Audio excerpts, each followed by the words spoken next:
જેને આપણે આ ગ્રંથના વિષયની એ ભૂમિકા રૂપે આ લઈ રહ્યા છીએ આપણે, કે જેને આપણે મર્યાદા મર્યાદા મર્યાદા કહીને વગોવી નાખ્યા, પુષ્ટિ માર્ગથી બહિષ્કૃત કરી નાખ્યા. આપણે આ હતા નહીં પુષ્ટિથી બહિષ્કૃત, પણ મર્યાદા મર્યાદા કરીને જે આપે શ્રી ગોપીનાથ પ્રભુચરણને જે આપણે પુષ્ટિમાર્ગીઓએ જે અન્યાય કર્યો, પછી મહાપ્રભુજીના સ્વરૂપનું વર્ણન એ સૌંદર્ય પદ્ય ગ્રંથ જ શ્રી ગોપીનાથ પ્રભુચરણનો છે. કે શ્રી મહાપ્રભુજીનું સ્વરૂપ જ કોઈને ખ્યાલ ના આવત કે શ્રી મહાપ્રભુજીનું સ્વરૂપ શું, તો આપ જે લીલા મધ્યપાતી જે સ્વરૂપ જે છે,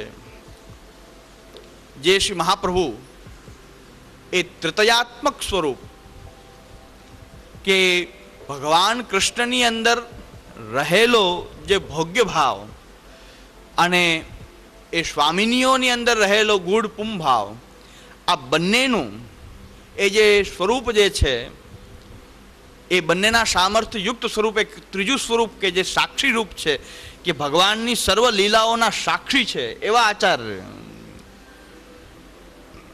એ સાક્ષી સ્વરૂપ જે છે સર્વ લીલાઓના એ અનુભવના આપ સાક્ષી પણ છે. હવે આ સ્ત્રીગુણ ભાવાત્મકમ જે છે એની વ્યાખ્યા હું અત્યારે સ્ત્રીગુણ ભાવાત્મક કે પુમ ભાવ એની વ્યાખ્યા અત્યારે નથી કરતો, પણ યોગ્ય સમયે એની આપણે વ્યાખ્યા કરશું. કારણ ગ્રંથ અત્યારે આપણો આ વખતેનો વિષય છે પુષ્ટિ પ્રવાહ મર્યાદા ભેદ.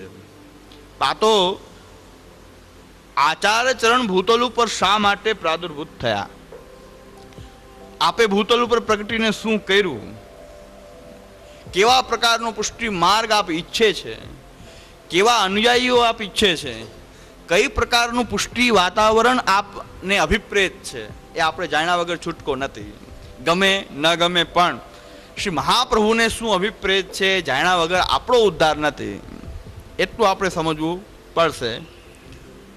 બીજું, શ્રી મહાપ્રભુની દૃષ્ટિમાં પુષ્ટિ જીવ આપ જેને પણ ગણી રહ્યા છે એને આપ પોતાના સિદ્ધાંતનો બોધ કરી રહ્યા છે.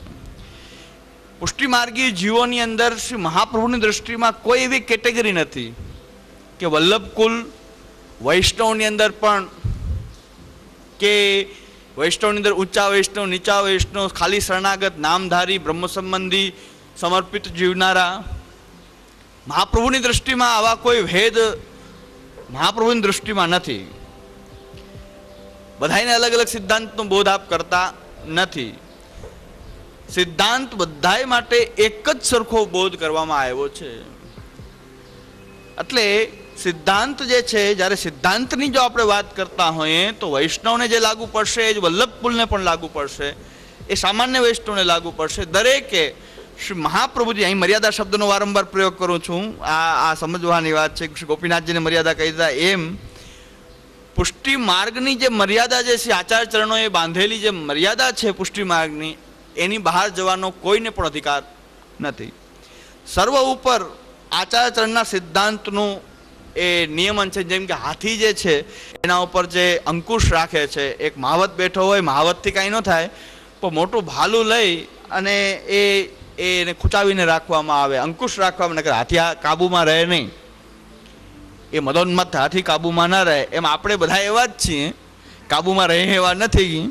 પણ એના ઉપર શ્રી મહાપ્રભુએ એક મોટું બધું અંકુશ મૂક્યું છે. એક કયો અંકુશ છે? સિદ્ધાંતનું. એ સિદ્ધાંતના અંકુશથી જો આપણે ચાલશું તો પુષ્ટિ માર્ગમાં ચાલી શકશું. પછી આપણે કંઈ આંખ બંધ કરીને પણ ચાલશું તો વાંધો નહીં આવે, કારણ કે અંકુશ સિદ્ધાંતનો છે, એનાથી બહાર જવું નથી, તો પછી કોઈ ચિંતાનો વિષય નથી. શ્રી મહાપ્રભુજીના સિદ્ધાંતથી વિરુદ્ધ આપણે ચાલવું નથી. પાલન જે થઈ શકે એ વાત અલગ છે, પણ વિરુદ્ધ નથી ચાલવું, એટલો પણ નિશ્ચય જો આપણી અંદર છે તો આપણે આંખ બંધ કરીને આ પુષ્ટિપથ ઉપર ચાલ્યા જઈએ. કોઈ પ્રકારનો ભય નથી, કોઈ પ્રકારનો ક્લેશ નથી, કેવલ આનંદ આનંદ છે. આનંદ પરમાનંદ શ્રી કૃષ્ણાશ્રમ કૃપાનિધિ. અહીં તો આનંદ જ આનંદ છે. આનંદ અને પરમાનંદ જે છે, જો મહાપ્રભુજીના સિદ્ધાંતમાં રહ્યા તો આનંદ પામશો, પણ જો મહાપ્રભુજીના સિદ્ધાંત વિરુદ્ધ ચાલ્યા તો મજા આવશે, સુખ થશે, પણ આનંદ નહીં થઈ. આનંદનો તો આભાસ માત્ર થશે. વિષયોની અંદર સુખ થશે, કદાચ સુખ લાગશે, મોજ આવશે, મજા આવશે, પણ આનંદથી તો બહુ દૂર વયા જશું આપણે. આનંદથી તો બહુ દૂર જશું. કારણ કે આનંદ જે છે એ તો અપ્રાકૃત છે. આનંદ જે મહાપ્રભુજીનો જે આનંદ જે છે, આનંદમય સ્વરૂપ શ્રી વલ્લભનું જે છે, એમાં એ પ્રાકૃતથી પર છે. શ્રી ગુસાઈજીએ પણ સ્પષ્ટતા આપણને પહેલા શ્લોકની અંદર શ્રી ગુસાઈજીએ સર્વોત્તમ સ્તોત્રમાં કરી છે કે શ્રી મહાપ્રભુજીને ઠાકુરજીની લીલાને શું જાણવું, કેવી રીતે જાણવું. તો આ એક જ શ્લોકમાં આપણે સમજાવી દીધું. પ્રાકૃત 35 પાઠ કરવાની જરાય જરૂર નથી, 108 પાઠ કરવાની જરૂર નથી, પણ એક શ્લોકનું મનન જો એક કરી લેવામાં આવે તો આપણું કલ્યાણ થઈ જાય. પ્રાકૃત ધર્માનાશ્રયમ અપ્રાકૃત નિખિલ ધર્મ રૂપમ મિતિ નિગમ પ્રતિપાદ્યમ યત તત્શુદ્ધમ સાકૃતિ સ્તૌ. એ આનંદમય પ્રભુનું જે સ્વરૂપ જે છે, એ આનંદ જે છે, સુખ મોજ, એનાથી અલગ પ્રકારનો આનંદ જે છે, એ આવા કોઈ પ્રાકૃત શબ્દથી, પ્રાકૃત ઇન્દ્રિયોથી એનો અનુભવ થઈ શકે નહીં. એટલે જો શ્રી મહાપ્રભુજીના સિદ્ધાંતના અંકુશ હેઠળ આપણે જો ચાલશું તો કોઈ પણ પ્રકારનો ભય, ક્લેશ કે કોઈ પણ પ્રકારના અધપાત થવાની એ શંકા જરા પણ નથી. કારણ કે શ્રી મહાપ્રભુજીના અંકુશ નીચે ચાલીએ છીએ, શ્રી વલ્લભના અંકુશ નીચે ચાલીએ છીએ. શ્રી દ્વારકેશજી આપ આજ્ઞા કરે છે, ષોડશ ગ્રંથ મહાત્મ્યમાં આજ્ઞા કરે છે કે મહાપ્રભુજીએ આપના અવતાર કાળની અંદર જ્યારે આપ એ ભૂતલ ઉપર પ્રાદુર્ભૂત થયા, જો આપ પ્રાદુર્ભૂત જ્યારે થયા ભૂતલ ઉપર, ત્યારે આપે પોતાના સ્વરૂપ બલથી જીવનો ઉદ્ધાર કર્યો છે. સ્વરૂપ બલથી આપે પોતાના સ્વરૂપ બલથી ઉદ્ધાર કર્યો છે. પણ પછી શું? આપ ભૂતલ ઉપરથી પધાર્યા પછી શું? પણ મહાપ્રભુ મહાકારુણિક છે, કૃપાનિધિ છે, કૃપાથી ભરપૂર આચાર્ય છે શ્રી વલ્લભ. આપે પૂરેપૂરો વિચાર કર્યો છે કે જે કાર્ય, જે કૃષ્ણ પ્રેમ મહાપ્રભુજીના સાનિધ્યથી જાગૃત થાય, સાનિધ્ય માત્ર દત્તક કૃષ્ણ પ્રેમા વિમુક્તિદા, કૃષ્ણ પ્રેમનું સાનિધ્ય માત્રથી દાન થતું હતું. સાનિધ્ય એટલે મહાપ્રભુ સન્મુખ થયા અને કૃષ્ણ પ્રેમ જાગૃત થઈ જતો હતો. આપણા આચાર્ય થયા છે એવું નહીં, પણ ભક્તિનું સ્વરૂપ જ એવું કંઈક છે.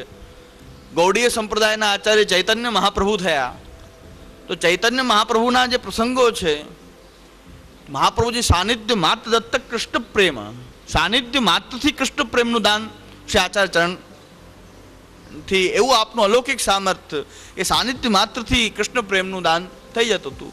ગૌડીય સંપ્રદાયના જે ચૈતન્ય મહાપ્રભુ થયા, એમના પ્રસંગોની અંદર જોવામાં આવે છે કે વૃક્ષને સ્પર્શ કરી દેતા તો વૃક્ષ બોલવા માંડતું હરે કૃષ્ણ કૃષ્ણ કૃષ્ણ હરે હરે. સામેથી વાઘ આવે છે, આ બાજુ હરણાઓ આવે છે, વાઘ એકદમ દોડતો આવે છે. ચૈતન્ય મહાપ્રભુ એની સામે દ્રષ્ટિ કરીને કહે છે કે હરે કૃષ્ણ બોલ, તો વાઘ નાચી નાચીને હરે કૃષ્ણ બોલે છે. આંખમાંથી અશ્રુની ધારા જાય છે અને વાઘને હરણ ભેટે છે. તો ભક્તિનું કંઈક સ્વરૂપ જ એવું છે, ભક્તિનું સ્વરૂપ જ કંઈક એવું છે. આ તો મર્યાદા ભક્તિ માર્ગ છે. ચૈતન્ય મહાપ્રભુની જે ભક્તિ જે છે, એ મર્યાદા ભક્તિ છે.